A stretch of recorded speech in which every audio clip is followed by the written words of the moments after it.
మాయరా అమ్మ మాయ అంత మాయ అంత ఈ మాయా లోకమంతా ఈ మాయా గెలుస్తువాడు మరుమగనుడు రోయ్ మరుమగనుడు నా భర్త మాయరా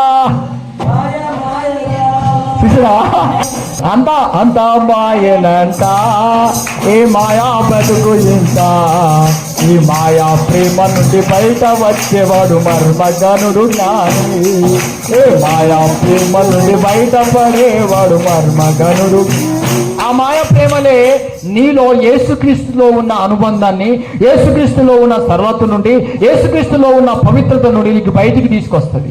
అందుకే మనం చేసే త్యాగము, మనం పొందుకున్న పిలుపు అది యేసుక్రీస్తులాగా ఉన్నాయా లేదా, ఆయన మాటలు మనకున్నాయా, ఆయన గుణలక్షణాలు మన హృదయంలో నివాసం చేస్తున్నాయా లేదా అని మనం వాక్యం ద్వారా ఏం చేయాలి బిడ్డలారా, పరీక్షించుకోవాలి.